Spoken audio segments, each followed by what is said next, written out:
اعوذ باللہ من الشیطان الرجیم بسم اللہ الرحمن الرحیم۔ وہ جس طرح ہر مرض کے طریقہ علاج میں دو قسمیں ہیں، ایک ڈائریکٹ اور ایک انڈائریکٹ، اسی طرح ذریعہ تعلیم بھی دو طرح کا ہے، ایک تو ڈائریکٹ ہے، دوسرا انڈائریکٹ ہے،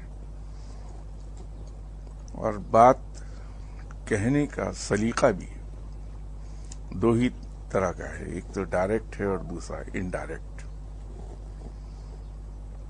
میں ہمیشہ آپ حضرات سے ایک درخواست کیا کرتا ہوں کہ صاحب کھڑے مت ہوئیے۔ جب میں آپ سے 2 4 6 بار کہہ چکا تو مجھے احساس ہوا کہ اگر میری بار بار کی درخواست کے باوجود ہمارے دوست کھڑے ہونے سے رکے نہیں تو یقیناً اس کے پیچھے کچھ نہ کچھ حکمت ضرور ہے، کیونکہ مسلمان کا کوئی فعل خالی از حکمت نہیں ہوتا۔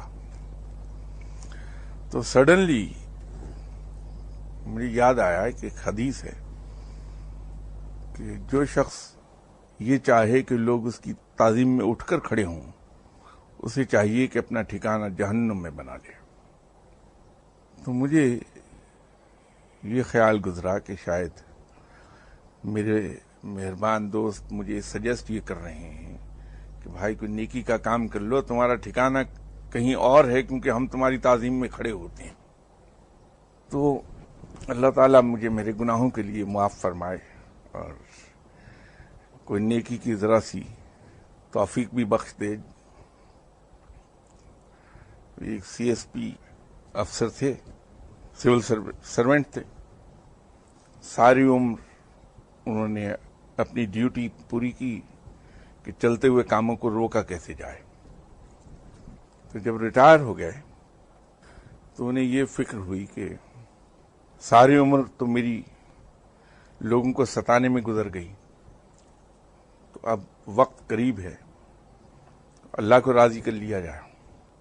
تو اسی فکر میں سرگرداں رہتے تھے۔ سنت رب یہ ہے کہ اگر کوئی آدمی کسی چیز کی تلاش میں سرگرداں ہو تو کسی نہ کسی طور اس کا حل اس کے سامنے لے آتا۔ تو ایک جمعے کو نماز کے لیے وہ مسجد میں تشریف لے گئے سول سروینٹ صاحب۔ تو امام صاحب اس دن تقریر کر رہے تھے۔ وہ تقریر در حقیقت آخرت ہی سے متعلق تھی۔ تو امام صاحب نے فرمایا کہ اللہ کو راضی کرنے کا آسان طریقہ یہ ہے کہ انسان خدمت خلق کرے، اللہ تعالیٰ راضی ہو جاتا ہے اور انسان کے گناہ معاف فرما دیتا ہے۔ تو یہ نسخہ ان سول سرونٹ صاحب کے ہاتھ لگ گیا۔ گھر جا کے بیٹھ کے سوچنے لگے کہ پیسے ہیں نہیں میرے پاس، خدمت خلق کیسی بھی کی جائے اس میں اخراجات ضرور ہوتے ہیں۔ سوچتے رہے، سوچتے سوچتے ایک دم خیال آیا کہ جس مسجد میں میں نماز پڑھنے جاتا ہوں اور جہاں سے آج یہ نسخہ قیمیہ میرے ہاتھ آیا، وہاں باتھ رومز تو بنے ہیں لیکن طہارت کے لیے کوئی بندوبست نہیں۔ انہوں نے سوچا کہ مٹی کے لوٹے اگر خرید دیے جائیں، وہ 1 روپے کا ایک ملتا ہے، تو اگر میں 100 روپے خرچ کر دوں تو وہاں پہ میں انہیں رکھ دوں باہر، اور جو پانی سے خالی ہو جائے لوٹا اسے دوبارہ بھر کے وہیں رکھ دیا جائے، تو یوں خدمت خلق ہو جائے گی، تو میں بخش دیا جاؤں گا گناہوں کے لیے۔ تو اگلے دن گھر سے ایک میز کرسی لے گئے اور وہ ملازم سے تمام لوٹے لدوا کے مسجد میں لے گئے اور بڑی سیدھی قطار ایک انہوں نے لگائی، جیسے سول سرونٹس کا طریقہ ہے کہ پریزنٹیشن بڑی زبردست ہوتی ان کی۔ بڑی سیدھی قطار میں ساتھ ساتھ جوڑ کے رکھے اور ان کو پانی سے بھرا۔ جو آدمی آتا تھا باتھ روم میں جانے کے لیے اس کو کہتے تھے کہ بھائی یہ لوٹا آپ اٹھا لیجئے۔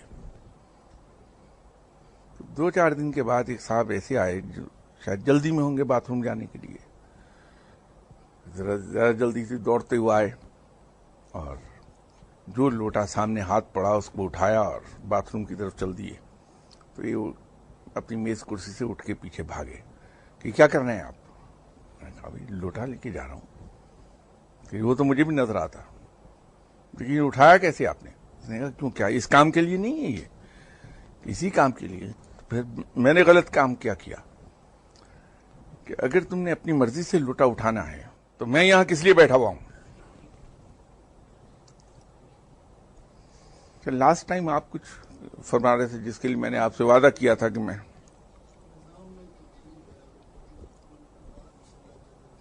نہیں، اس کا تو جواب میں نے دے دیا تھا آپ کو. اس کے علاوہ کچھ سوال تھا جس پر میں نے یہ کہا تھا کہ نیکسٹ سنڈے اسے ڈسکس کریں گے، لمبا جواب ہے اس کا. has always come through armed struggle. اب مختلف انقلاب دیکھ لیں، مختلف سوچ رکھنے والے لوگ جو بھی چینجز لے کر آئے وہ تھرو آرم اسٹرگل ہی ہے. اسلام کا بھی اب 1400 سال 1500 سال کا یہ سلسلہ ہے. ہم اس میں بھی ایک ڈورمنٹ سچویشن دیکھ رہے ہیں.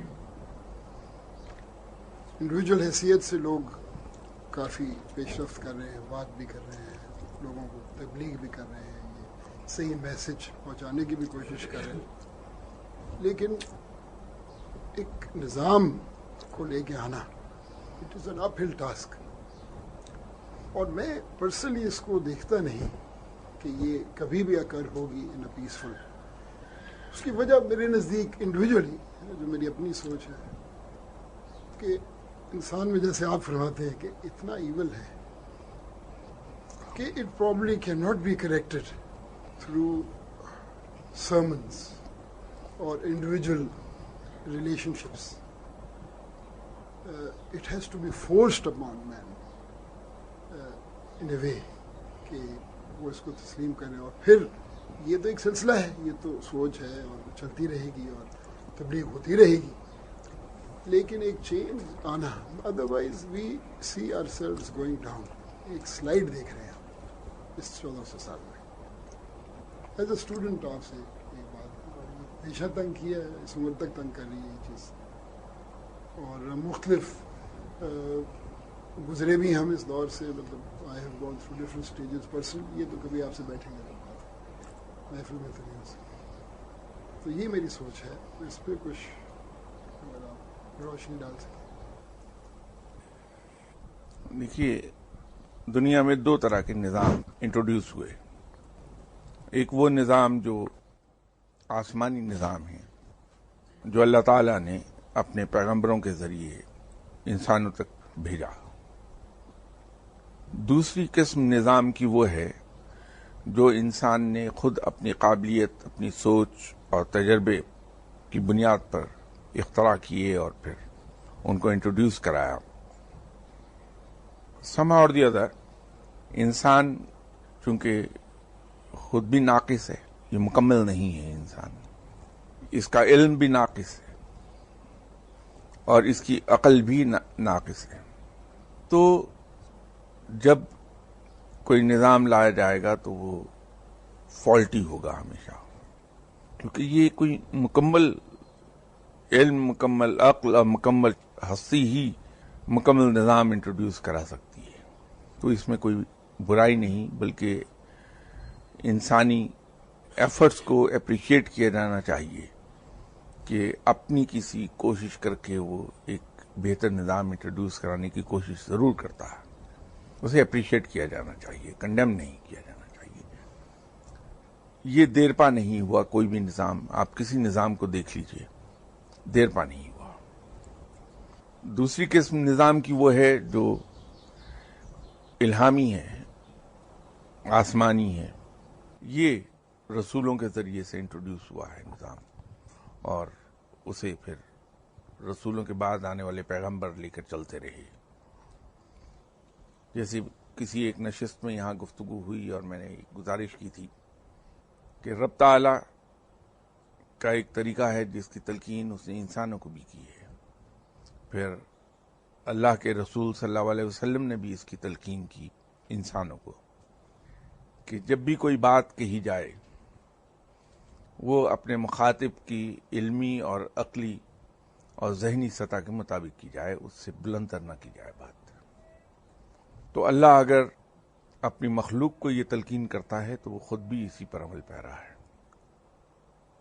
اولین سٹیج پر جو نظام اللہ نے نیچے اتارا وہ اس وقت کے لوگوں کی ذہنی سطح کے مطابق تھا۔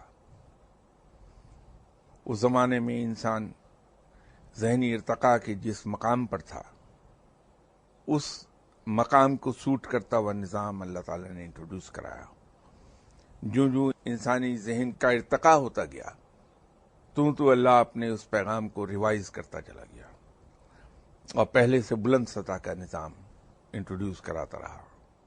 پھر جب انسان نے دو بنیادی چیزیں ایجاد کر لیں جو کہ نشانی تھی اس بات کی کہ اس کے ذہن کا ارتقاء مکمل ہو گیا، وہ دو بنیادی چیزیں تھیں، پہیے کی ایجاد اور لوہے کی دریافت۔ یہ در حقیقت دو ایسی بنیادی چیزیں ہیں جس نے انسانی ترقی کو بہت تیز کیا،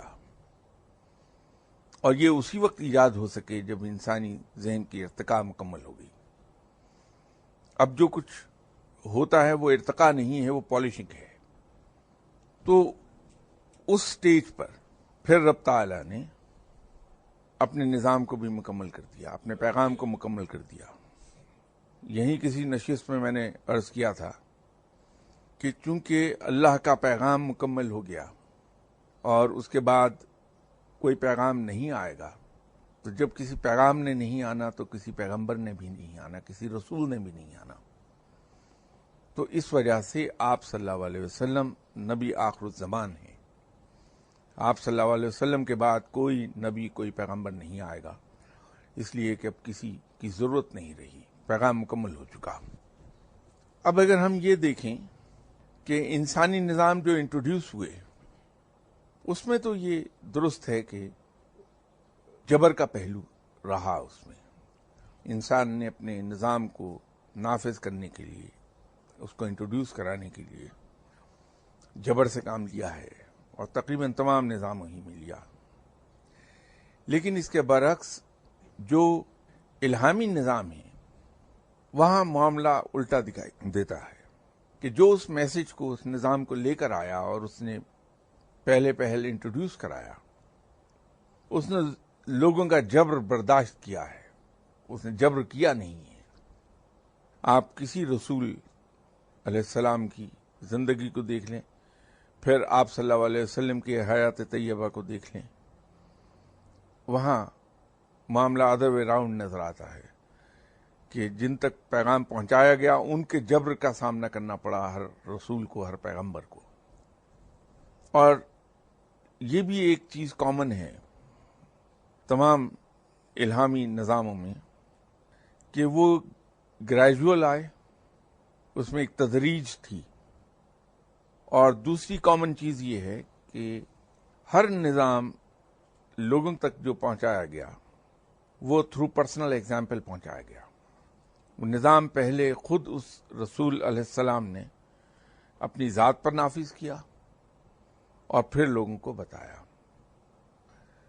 اسلام کی صورت میں بھی یہی ہوا کہ آپ صلی اللہ علیہ وسلم پیدائش سے لے کے 40 سال کی عمر تک، جب تک کہ نبوت کا دعویٰ نہیں کیا، تب بھی آپ صلی اللہ علیہ وسلم کا کیریکٹر ایگزمپلری تھا۔ وہ تمام صفات اس وقت بھی موجود تھیں آپ صلی اللہ علیہ وسلم میں جب نبوت کا دعویٰ نہیں ہوا، اور جب نبوت کا اعلان کر دیا آپ صلی اللہ علیہ وسلم نے تو تب لوگوں کو اندازہ ہوا کہ جو پیغام آپ صلی اللہ علیہ وسلم سنا رہے ہیں در حقیقت آپ بچپن ہی سے اس پر عمل پیرا ہیں۔ اگر یہ جبر کے ذریعے سے آیا ہوا ہوتا نظام تو اس وقت جب ہم ابھی مکہ ہی میں تھے اور ہجرت نہیں کی تھی ہم نے وہاں سے، اور اس وقت ٹوٹل تعداد 110 مسلمانوں کی تھی، اور ان میں ایک بڑی تعداد غلاموں کی تھی یا ان لوگوں کی تھی جو غریب طبقے سے تعلق رکھتے۔ انہوں نے تمام جبر برداشت کیے، تمام ظلم برداشت کیے اہل قریش کے، لیکن اپنے اس عقیدے سے نہیں پلٹے۔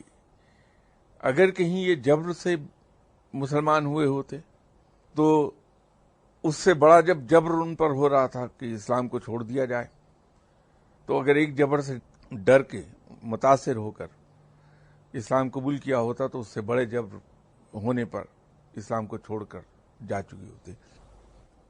وہاں قلب بدلے گئے تھے، قلب پلٹ دیے گئے تھے، اسی لیے ہر طرح کا جبر برداشت ہوا۔ اس کے بعد ہجرت کا واقعہ پیش آیا، مدینہ منورہ آپ صلی اللہ علیہ وسلم تشریف لے گئے۔ وہاں بھی اپنے دفاع میں تو لڑائیاں لڑی ہیں آپ نے، بدر کی جنگ دیکھ لیجئے، احد کی دیکھ لیجئے، خندق کی جنگ دیکھ لیجئے۔ جہاں دوسرے علاقوں پر حملہ آور ہوئے ہیں تو وہ پریمپٹیو ایکشن رہا ہے آپ صلی اللہ علیہ وسلم کا، تو جبر کے ذریعے سے نہیں اس کو پھیلایا، وہاں بھی پرسنل ایگزامپل رہی، قلب کو بدلا گیا تو کہیں جا کے اسلام پھیلا۔ اس کے بعد کے جو واقعات ہیں جہاں ہم دھوکہ کھاتے ہیں، جب ہم ہسٹری کو اسٹڈی کرتے ہیں تو ہم یہ دیکھتے ہیں کہ ہم نے پہلے خط لکھے دوسروں کو کہ صاحب آپ کو 3 آپشنز ہم دیتے ہیں کہ اسلام قبول کر لیجئے، جزیہ دے دیجئے، یا پھر لڑائی کے لیے تیار ہو جائیے۔ لیکن یہ خطوط پبلک کو کبھی نہیں لکھے، یہ ہم نے حکمران کو لکھے، اور پبلک جتنی مسلمان ہوئی ہے وہ آپ ہسٹری اٹھا کے دیکھ لیجئے، وہ سب کی سب مسلمانوں کے حسن سلوک سے مسلمان ہوئے۔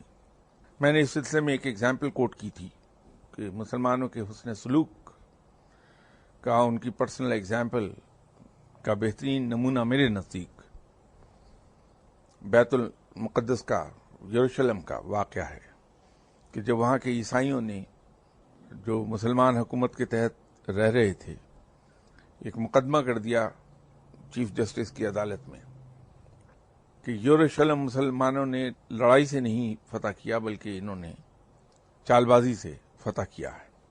اس وقت کے چیف جسٹس نے، جو انصاف کا نظام تھا، اس کے جو تقاضے تھے وہ پورے کرتے ہوئے دونوں فریق کے دلائل سنے، مسلمانوں کے بھی اور عیسائیوں کے بھی، اور یہ فیصلہ کر دیا کہ بات درست ہے، عیسائیوں کا کیس درست ہے اور یروشلم انہیں واپس کر دیا جائے۔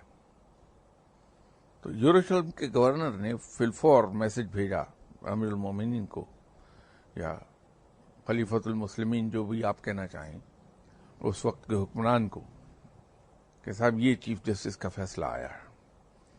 تو اس حکمران نے چیف جسٹس سے چیک کیا تو چیف جسٹس نے کنفرم کر دیا کہ واقعی میں کنونسڈ ہوں کہ واقعہ فتح کا اسی طرح پیش آیا جیسے عیسائی کہہ رہے ہیں۔ تو انہوں نے مدینہ سے حکم جاری کر دیا کہ یروشلم عیسائیوں کو واپس کر دیا جائے۔ تو یروشلم کے گورنر نے عیسائیوں کو بلایا اور ان سے کہا کہ صاحب احکامات آ گئے ہیں اور یہ شہر مجھے آپ کے حوالے کرنا ہے، اسے آپ ٹیک اوور کر لیجئے مجھ سے۔ تو عیسائیوں نے 3 دن کی مہلت مانگی کہ ہم 3 دن کے بعد آپ کو بتائیں گے کہ ہم آپ سے کب ٹیک اوور کر سکتے ہیں۔ 3 دن کے بعد عیسائیوں کا وفد گورنر کے پاس آیا اور انہوں نے کہا کہ صاحب ہم نے امنگ آر سیلز، اس کو ہم نے دیکھا ہے، تھورو ڈیلیبریشنز کے بعد ہم اس نتیجے پہ پہنچے ہیں کہ ہماری جو حالت خود عیسائیوں کے زیر حکومت تھی، مسلمانوں کے زیر حکومت حالت ہماری اس حالت سے بہتر ہے، تو ہم یہ چاہیں گے کہ آپ ہی اس کو رول کرتے رہیں۔ تو یہ ہمارا اصل میں کیریکٹر تھا جس نے ایک وقت میں لاکھوں کی تعداد میں، اسی طرح حضرت عمر بن عاص غالباً، اگر مجھے صحیح یاد ہے نام، ان کا واقعہ ہے کہ چونکہ مدینہ منورہ سے تشریف لے گئے تھے اور لڑتے لڑتے وہ مصر سے پار چلے گئے، تو جو فوج لے کر چلے تھے بہت کم تعداد میں رہ گئی تھی۔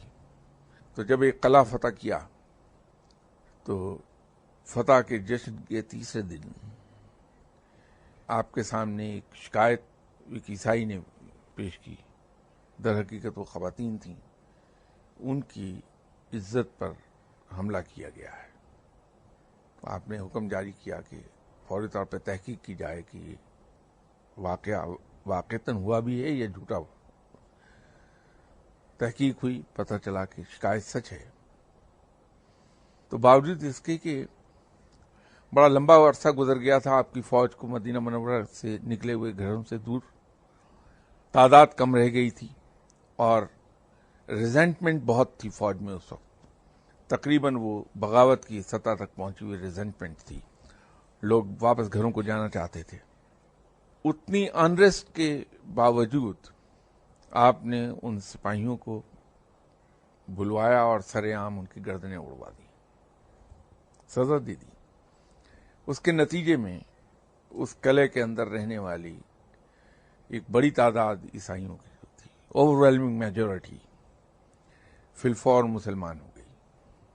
تو جس زمانے میں ہم فتوحات کر رہے تھے، سلطنت، مسلمان سلطنت بڑی تیزی سے پھیل رہی تھی، اس وقت بھی جو عیسائی مسلمان ہوئے ہیں وہ جبر کے نتیجے میں نہیں مسلمان ہوئے، بلکہ وہ ہمارے کیریکٹر کو دیکھ کر مسلمان ہوئے تھے۔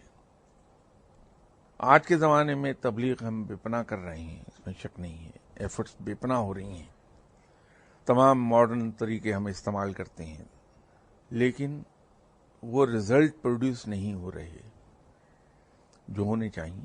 یہ بھی ایک سوال عام طور پہ اٹھتا ہے۔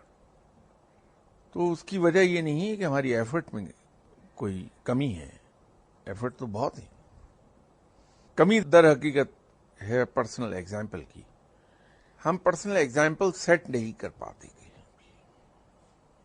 جتنے بھی آسمانی اور الہامی نظام آئے ہیں، یہ مذہب کیا ہے؟ ایک وے آف لائف ہے۔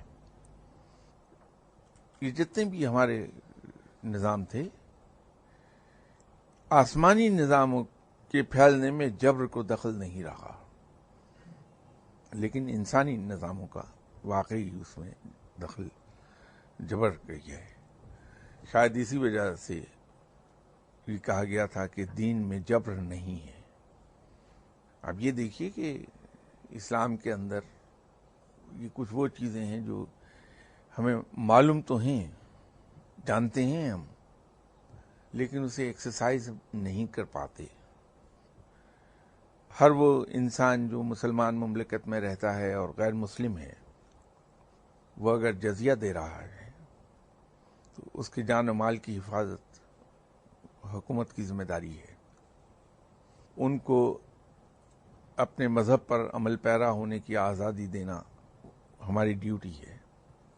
ان کی عبادت گاہوں کی حفاظت ہماری ذمہ داری ہے۔ ان کو تمام حقوق دینا ہماری ذمہ داری ہے۔ تو وہ تو رب تعالیٰ نے تو ہمیں اسی لیے یہ سکھایا کہ اندیشہ کسی بھی انسان سے یہی ہے کہ وہ اپنی بات منوانے کے لیے جبر سے کام ضرور لے گا، تو اللہ نے اس لیے وارن کر دیا اس سے پہلے۔ اور اس سے اگلا کیا سوال تھا؟ اس سے آگے اکنامکس کا ایشو ہے جی، کہ مطلب انڈیویجولی ایک شخص جو سے کہ اس کو ایک آج کل کی لینگویج میں ٹیکس کا حوالہ دے دیں کہ جو آپ کی ضروریات ہیں وہ آپ رکھیے اور باقی آپ نے بیت المال میں یا جو بھی ہے، یہ ایک ویلفیئر اسٹیٹ جیسے آپ نے ذکر بھی کیا پہلے۔ میرا سوال ابھی بھی یہی ہے کہ کیا والنٹریلی، کیا ہماری تبلیغ سے، ہمارے عمل سے، ہماری سوچ سے، کیا you would be able to part with that money? یہاں پہ ایک ریسٹرین، اور اس قرآن کا ایک اپنا ڈائنامک ہے۔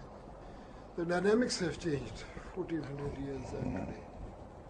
کیا اس کے مطابق اس کو ایک عمل میں لانے کے لیے کیا اس کی ایک اسٹریٹجی بھی بدلنی چاہیے؟ پیرامیٹرز تو بہرحال وہی رہیں گے، ڈیوائن لاز بھی وہی ہیں۔ کیا ہمارا طریقہ کار بدلنے کی ضرورت ہے ان پیرامیٹرز میں رہتے ہوئے؟ کیونکہ the dynamics have changed in history. We are now 1400 years ahead. اور اس کے ساتھ بے شمار دنیاوی تبدیلیاں بھی آئی ہیں، تو صورتحال بدلتی بہرحال نظر آتی ہے as a student of history. تو کیا اسلام کی یہ جو امپلیمنٹیشن ہے it's basically an economic system. تو میری یہ ہے کہ اکنامک صحیح ہونا چاہیے۔ تو آپ دیکھیں گے بہت سی چیزوں کا ذکر ہم نے اس محفل میں جو کر رہے ہیں، وہ آپ دیکھیں گے کہ probably we will move ahead, we may not need to mention that. When there is equality, when people are being fed, ان کو تعلیم بھی میسر ہے، جیسے آپ نے کہا ایک اسلامی نظام میں جو ہونا چاہیے، تو آپ دیکھیں گے کہ ہماری اگلی محفل میں یہاں پہ گفتگو بڑی مختلف ہو۔ Assuming کہ اس کی امپلیمنٹیشن ہو جاتی ہے. We will start moving ahead. ابھی تو ہم بڑی پریلیمنری اسٹیج پہ ہیں. And this is why I said کہ we have not really moved ahead. ہماری سوچ بہرحال وہی ہے جو 1400 سال پہلے تھی. We are still trying to implement the same situation. دیکھیں آپ انسپائر کی جیسے آپ نے کہا بے شمار لوگ انوالوڈ ہیں تبلیغ میں, سوچ پھیلانے میں, بات کرنے میں. میں بھی اپنی سوچ کے مطابق کچھ کہہ رہا ہوں. یٹ اگر آپ اس کا بہت ہی جائزہ لیں گہرا تو آپ دیکھیں گے we are still where we were as Muslims. صرف تعداد کا بڑھ جانا, کوانٹٹی کا انکریز وجہ سے آپ نے ذکر کرتے ہیں بار بار, اور کوالٹی کا وہیں پہ رہ جانا, does not prove any thing. Even for me I start with my self کہ اگر اذان میری دے دی گئی, مسلمان میں ہوں پچھلے 50 سال سے, واٹ ڈز دیٹ پروف؟ وہ آپ والی بات کہ جب تک میرا اپنا کانڈکٹ صحیح نہیں ہوتا. تو میں یہ کہہ رہا ہوں کہ کیا ڈائنامکس چینج ہونے کے ساتھ ساتھ ہمارا طریقہ کار بھی بدلا جائے گا؟ دیکھیے اس کے اندر ایک ذرا سا ایک اس میں بنیادی نقطہ یہ ہے کہ یقیناً ڈائنامکس چینج ہوئے, اور اس لیے یہ کہا جاتا ہے کہ اسلام ایک ڈائنامک مذہب ہے. ڈائنامکس تو with the passage of time change ہوتے رہیں گے. اگر کہیں یہ ہماری سوچ وہی ہوتی جو 1400 سال پہلے تھی تو ہم آج وہ نہ ہوتے جو ہیں, بلکہ بہت بہتر ہوتے. یہی ایک المیہ ہے کہ ہماری سوچ 1400 سال پہلے والی نہیں رہی. 1400 سال پہلے کی سوچ ہماری یہ تھی کہ ٹھیک ہے کہ مسلمانوں میں غربت بہت ہے, بھوک بہت ہے, دنیاوی وسائل ہمارے پاس ہیں نہیں, تو ہم نے وہاں فی الفور ایک کام کر لیا کہ اپنی سوچ کے تحت یہ قدم اٹھایا کہ ہم نے اپنی غربت اور اپنی بھوک ہی تقسیم کر لی آپس میں, کہ اگر مجھے 2 روٹی کی بھوک ہے اور مجھے کہیں سے آدھی روٹی میسر آ گئی ہے تو میں نے اس آدھی کو بھی تقسیم کر لیا اپنے ساتھیوں میں. تو یوں ہم نے اپنی بھوک کو تقسیم کر لیا. اس وقت ہماری سوچ کیا تھی وہ حضرت علی کرم اللہ وجہہ کے ایک فرمان سے ظاہر ہو جائے گی کہ حضرت علی کرم اللہ وجہہ نے فرمایا کہ میں نے اپنے اخراجات اتنے کم کر لیے کہ میں امیر ہو گیا. یہ اکنامکس کا وہ اصول ہے جو دنیا میں کہیں سننے میں ملے گا نہیں. تو ہم نے اس وقت اپنے اخراجات کو اتنا کم کر لیا کہ ہم سب امیر ہو گئے. ہماری سوچ آج وہ نہیں ہے. اگر آج وہ سوچ آ جائے, چلیے اس کا 50% بھی آ جائے, تو حالات یکلخت چینج ہو جائیں گے اس ملک کے اندر. اس کی تمام اکنامکس چینج ہو جائے گی, ساری فی الفور چینج ہو. صورتحال اس وقت یہ ہے کہ اس سے اندازہ کر لیجئے کہ کیا ہو رہا ہے.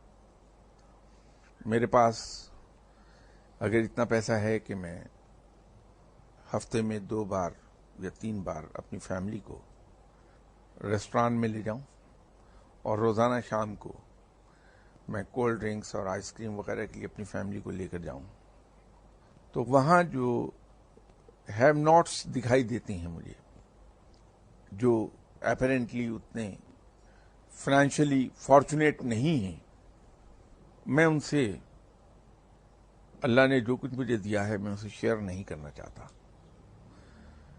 کہ اگر میں یہ سوچ لوں کہ چلیے میں روزانہ اپنی فیملی کو باہر لا کے 500 روپیہ روز نہیں ان پر خرچ کروں گا, میں انہیں ہفتے میں 3 دن لے آؤں گا, اور 3 دن کی جو 1500 روپیہ بنتا ہے یہ میں یہاں تقسیم کر دوں یا کسی ایک فیملی کو دے دوں.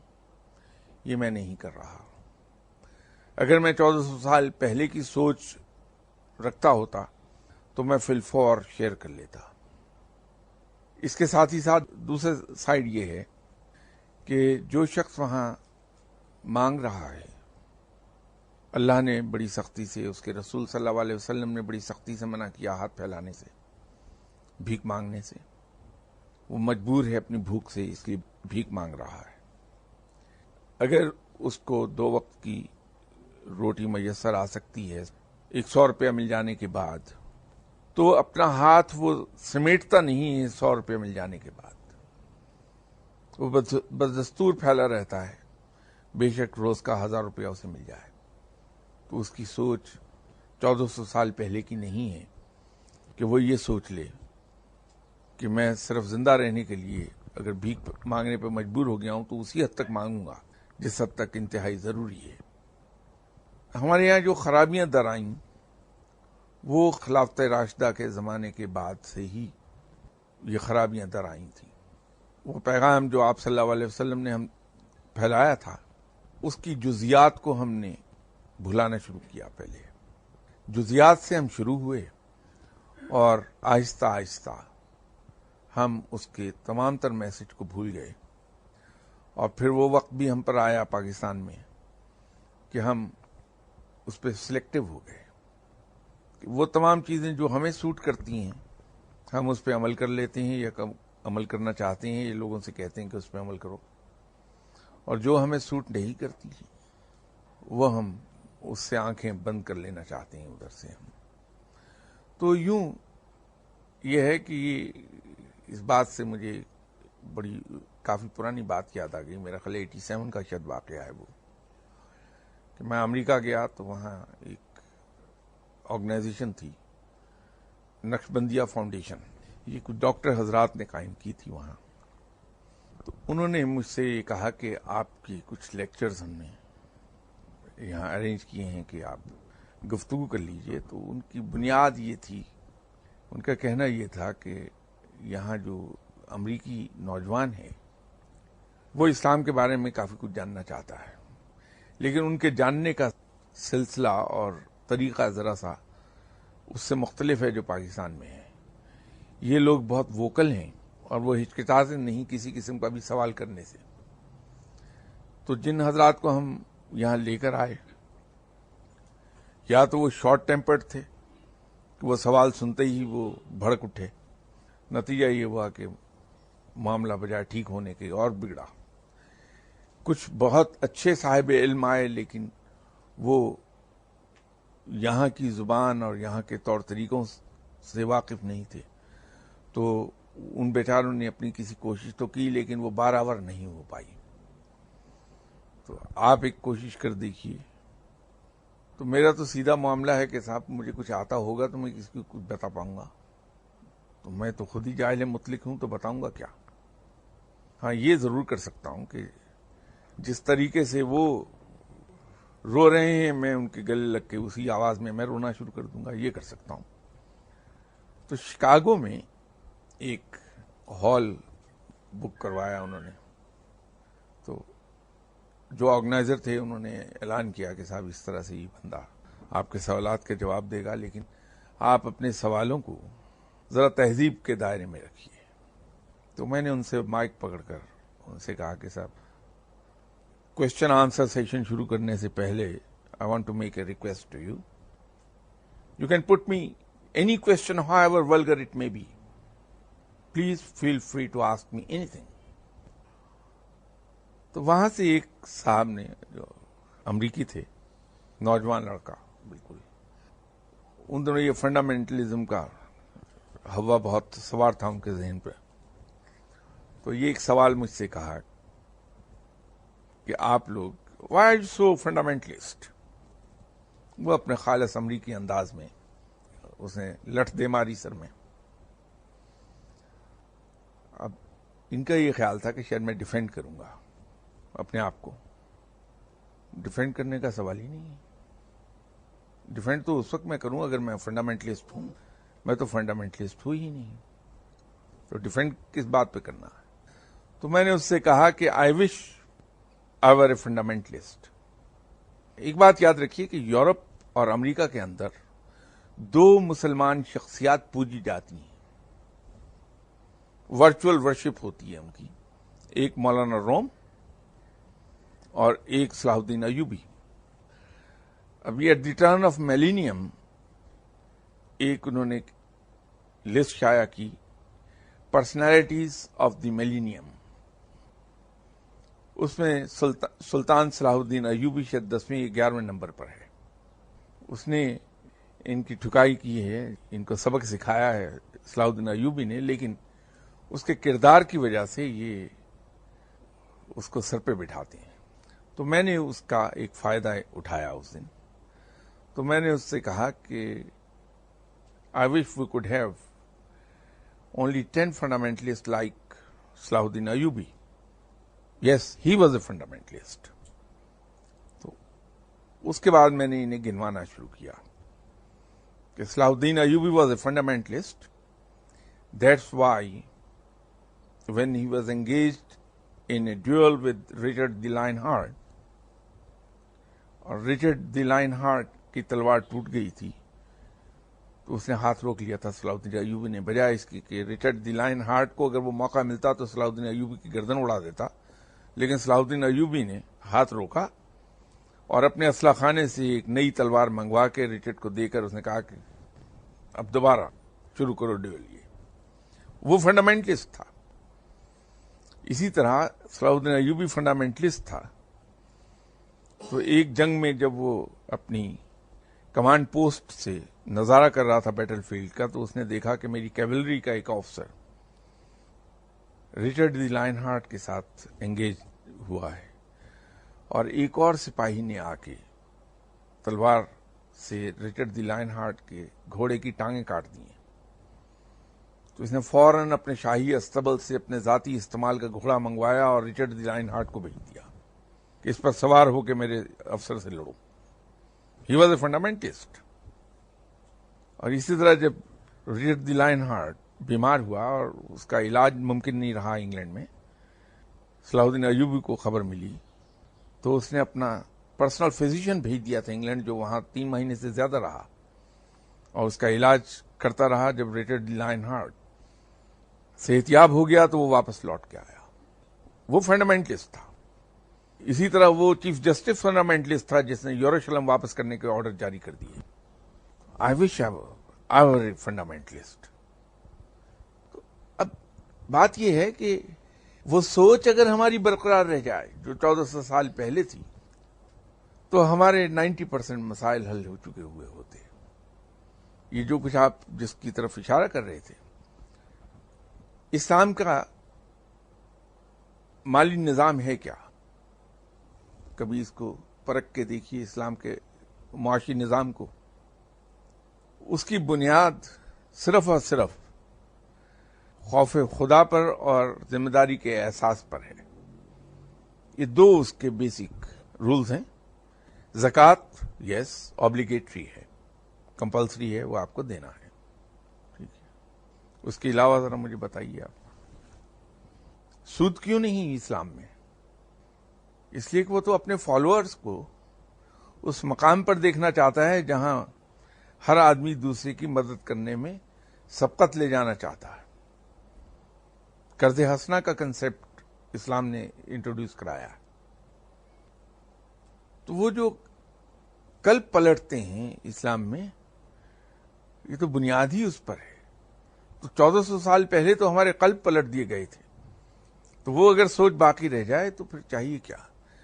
پھر اس کے جو ڈائنامکس چینج ہو رہے ہیں سائنسی ترقی کے نتیجے میں، کمیونیکیشن کی ترقی کے نتیجے میں، اور پوری دنیا جو مشہور چیز ہے کہ ایک ولیج بن گئی ہے، اس کے نتیجے میں جو ڈائنامکس چینج ہوئے ہیں، وہ سب کے سب dynamics those will be met with very comfortably.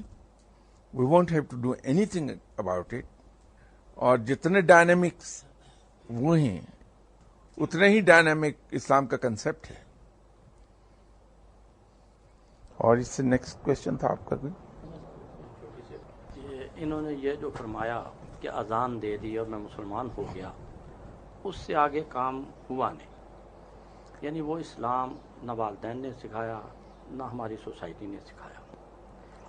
یہ نظام انسانوں کی پیدائش کا وہی ہے، ان کے سوچنے کا وہی ہے. اگر 2 حصوں میں تقسیم کر لیں، ایک روحانی روح اور دوسرا جسم، تو بہت ریئر لوگ ہوں گے شاید وہ اللہ والے جنہیں یہ پتا ہے کہ میرے جسم کے کیا تقاضے ہیں اور میری روح کے کیا تقاضے ہیں. اب نام رکھ لینے سے مسلمان اور ایفرٹ کوئی نہ کرنے سے یا ٹارگٹ فکس نہ کرنے سے، اس سے وہ اسلام ہم اتنے برگزیدہ تو ہے نہیں کہ اس کے ثمرات سے فیض یاب ہوں. اس بات کو اگر تسلیم کر لے ہر آدمی کہ معاذ نام رکھ دینے سے یا اذان دے دینے سے اسلام نافذ نہیں ہوتا، میری ذمہ داری ہے میں اپنے بچوں کو وہ پیغام سناؤں، پڑھاؤں، سکھاؤں، عمل کرنے کی کوشش کروں جو حکم مجھے دیا گیا ہے، تو پھر وہ انڈیویجول تبدیل ہو جائیں گے۔ تبلیغ کا انداز بھی وہ انداز جو اختیار کیا گیا ہے وہ اس لیے بے اثر ہے کہ اگر میں اپنے بیٹھے ہوا مگر مجھے پتہ چل جائے کہ یہ فوڈ پوائزننگ کر دے گا، یہ خوراک میرے لیے، تو میں وہ نہ کھاؤں۔ اسی طرح میری روح کو کون سی چیز انجر کرے گی اس سے میں گریز کروں۔ تو میرا خیال ہے کہ یہ 1400 سال ہو یا اس سے بھی پرانی بات ہو، وہاں تو یہ حکم ہے کہ اگر حضرت ابراہیم اور ان کے صاحبزادے اللہ کا گھر بنا رہے ہیں تو دعا یہی کر رہے ہیں کہ ربنا تقبل منا انک وہاں تو آپ کو جھکنا پڑے گا اور اس کی ماننی پڑے گی۔ اس کے لیے اپنی مرضی نہیں چلتی یا معاذ کسی گروہ میں شامل ہو جانے سے۔ کوشش بندہ اگر انڈیویجولی کر لے، میری آبزرویشن یہ ہے کہ ہم نے اپنا انڈیویجول کردار ادا کرنے سے انتہائی غیر ذمہ داری کا مظاہرہ کیا ہے۔ قومی کردار ہمارا کوئی ہے نہیں، اس لیے یہ ساری باتیں ہو رہی ہیں۔ وگرنہ وہ آپ صحیح فرماتے ہیں کہ مانگنے والے کو اگر 100 کی ضرورت ہے وہ 100 کی پوری کر کے چلا جائے تو کل آپ کو سڑکوں پہ مانگنے والے کم نظر آئیں گے یا شاید ختم ہو جائے۔ اس میں دیکھیے بات وہیں چلی جائے گی جو ایک بار یہاں میں نے عرض کیا تھا، ملکی حالات سے متعلق کوئی سوال تھا، اس کے جواب میں نے عرض کیا تھا کہ ہم نے ہر طرح کے پاپڑ بیل کے دیکھ لیے لیکن ہمارے مسائل اس ملک میں نہ حل ہوئے، نہ پہلے جیسی صورتحال ہماری برقرار رہی۔ دن بدن ہم نچلی سطح کو جاتے رہے ہیں، نوز ڈائیو میں ہیں۔ 1947 سے لے کے اب تک کے تمام چیزوں کو غور کر لیجئے۔ آپ قوموں کے اندر ایک بنیادی چیز ہوتی ہے ریسپیکٹ فار لا، یہ در حقیقت ایسی چیز ہے جو افراد کو ملت میں ڈال دیتی ہے، ڈسپلن آ جاتا ہے نا۔ 47 میں ریسپیکٹ آف لا کا کیا عالم تھا ہمارے یہاں، اور آج 2008 میں ریسپیکٹ فار لا کیا ہے، اس سے بہت کچھ سامنے آ جائے گی بات۔ پھر جو ہماری اخلاقی حالت تھی، یہ وہ بنیادیں ہیں در حقیقت جو فرد اور ملت دونوں کی زندگی کے بارے میں فیصلے کر دیتی ہیں۔ تو ہماری اخلاقی حالت جو 47 میں تھی وہ اور آج کی اخلاقی حالت، اس کو ہم دیکھ لیں۔ ہم اپنے قائدین کا ذکر بڑے فخر سے کرتے ہیں، قائد اعظم رحمۃ اللہ علیہ صاحب کو کوٹ کرتے ہیں، مولانا محمد علی جوہر کو ہم کوٹ کرتے ہیں، علامہ اقبال کو ہم کوٹ کرتے ہیں۔ سوال یہ ہے کہ ان کو کس چیز نے وہ بنایا جو وہ تھے؟ ہم حضرت عمر رضی اللہ تعالیٰ عنہ کو کوٹ کرتے ہی نہیں سکتے؟ ہمیں فخر ہونا چاہیے ان پہ، واقعی ایک ایسی ہستی اور شخصیت گزرے ہیں جو دنیا میں بار بار نہیں آتی۔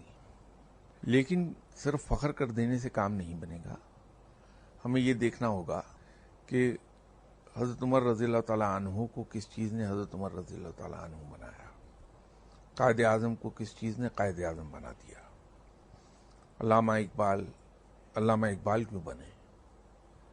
ان کی اگر کسی ایک کی بھی والدہ محترمہ کو دیکھیں، واجبی سی تعلیم تھی ان کی، لیکن ان کی گود میں پل کے یہ شخصیات اتنی قداور شخصیات بن گئی۔ ہمارے یہاں جو فرق پڑا ہے وہ ایک فرق یہ آیا کہ اب فرض کر لیجئے کہ ہم میں سے کسی ایک کے یہاں ایک بچہ جنم لیتا ہے، جو ہی وہ ہوش سنبھالتا ہے تو وہ چیزوں کو آبزرو کر رہا ہے کہ میرے والد کی ماہانہ سیلری 10,000 روپیہ ہے، 4 ایئر کنڈیشنرز چل رہے ہیں اور دوسرے الیکٹریکل اپلائنسز بے تحاشا کام کر رہے ہیں، بل مہینے کا 200 روپے آتا ہے۔ یہ اور بات ہے کہ علاقے کا لائن مین ان سے آ کے 2,000 روپے مہینہ لے جاتا ہے، ٹیلی فون کا بے محابہ استعمال ہوتا ہے، بل وہی 100 روپیہ رہتا ہے، علاقے کا لائن مین آ کے اپنا شیئر لے کے چلا جاتا ہے. بچہ یہ آبزرو کر رہا ہے سب کچھ.